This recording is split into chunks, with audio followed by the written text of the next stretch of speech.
Okay, guys, in your notes, you got these 6 steps for performing a simulation for section 4.1, day 1. And this is a complicated problem, so I want to go over this with you and do a couple examples together. All right?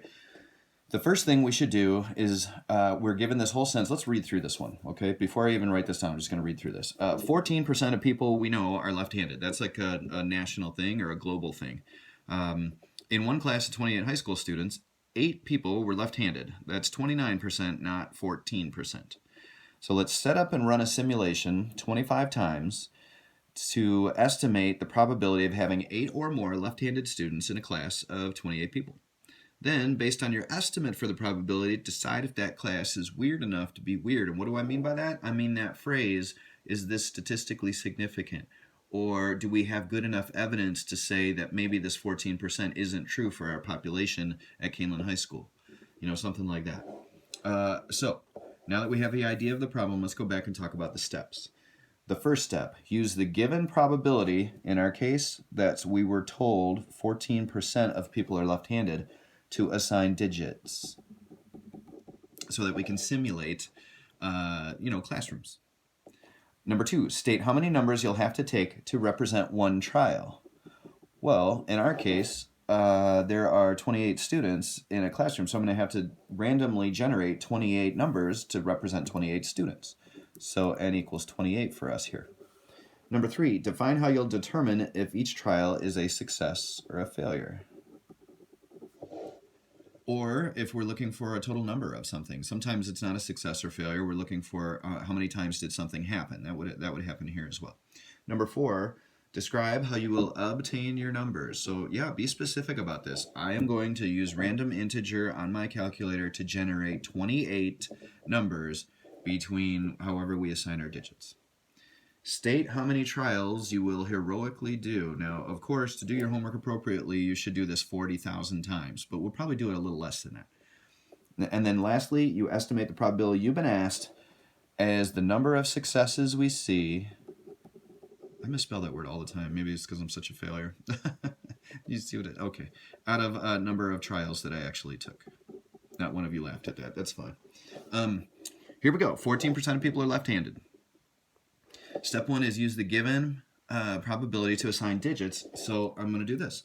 Label 1 through 14 as a left-handed person and 15 through 100 as a right-handed person. Okay, that's me using the probability to label digits. That's all. That's step 1. Now, how many digits do you have to take for one trial? Well, we're talking about a class of 28 people here, right? So I'm going to put next to here, probability of being left-handed is apparently equal to 0.14, which I misspelled. Again, that's what I need for step 1. Here, I'm going to put n equals 28 because I have a class of 28 kids. So here's how I'm going to write this out as a complete sentence. Yes, I just said complete sentence. Get over it. Take 28 numbers from 1 to 100 to represent, which I will, abbreviate, one class.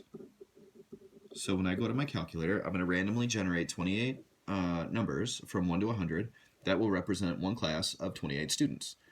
Otherwise, I would actually have to go into school and count, classes with 28 kids and start counting right-handed, left-handed people. This is a lot shorter. Number 3, define how you'll determine if each trial is a success. Well, what am I looking for here?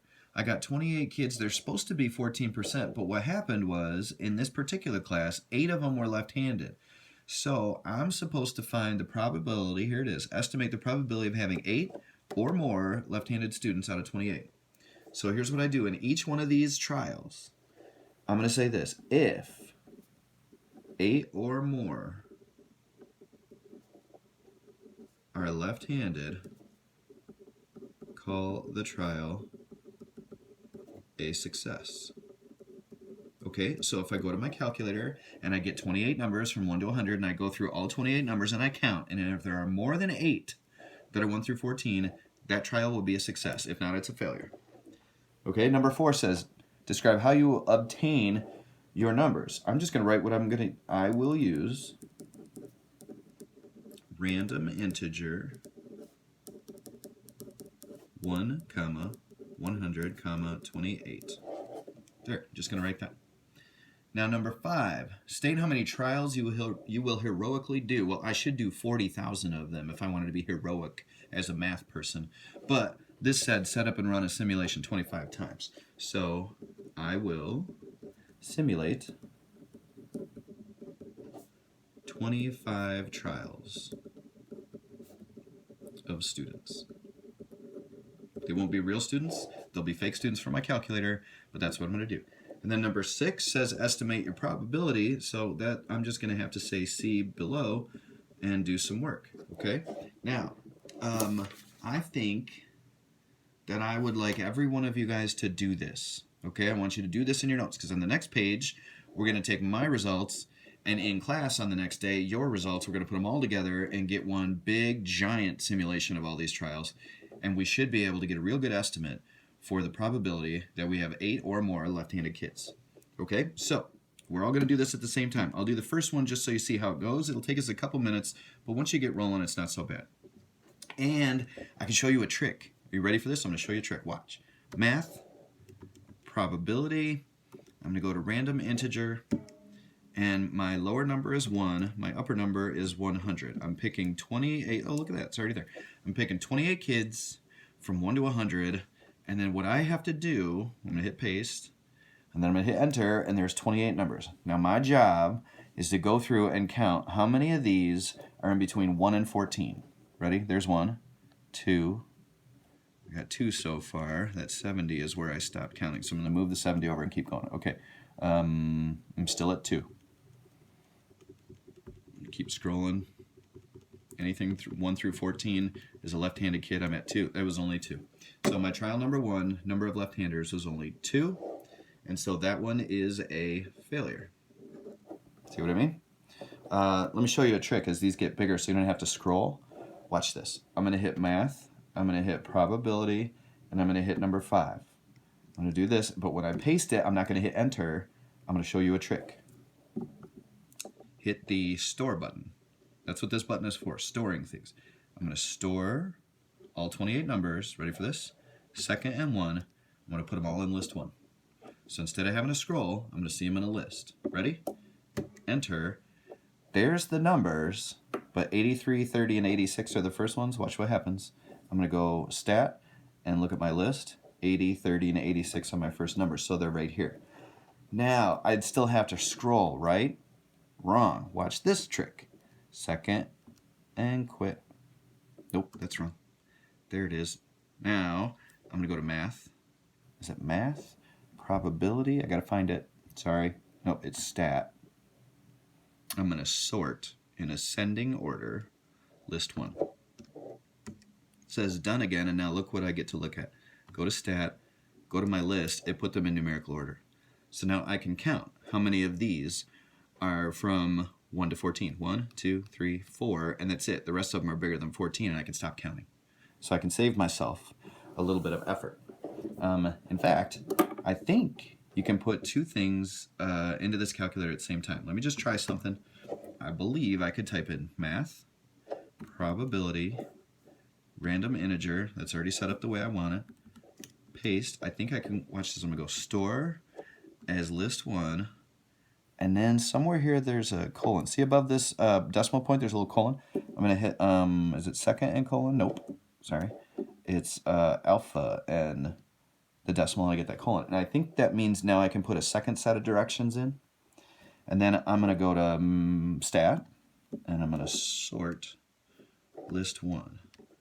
Those of you who like to program things are loving this right now. Everybody's hating it. So I think what I just did is I told it to pick 28 random numbers from 1 to 100, put them in list 1, and then sort it. I'm going to hit enter. We'll see what happens.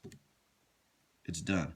So I'm going to hit stat, and I'm going to go to list 1, and look at that. I have a different list that's been sorted. 1, 2, 3, 4 of these as well. Well, here's the cool thing about that. Hit second and, oops, that's wrong. I just cleared out my list. That's okay. Here, second and mode, and now hit second and enter. You can do it again. And go look at your data, and now it's totally different. Hit second and quit. Hit second and enter. Do it again. hit stat and go look at your list and count them. Hit second and quit, second and enter, do it again. Hit stat and add it, look at your list and count them. So that's a trick. If you guys want to use it, you can do it one piece at a time if you want, but take the time right now and go find, you don't have to do these of course, go find your first 25 set of 28 students and write out how many are successes and failures. Do that now.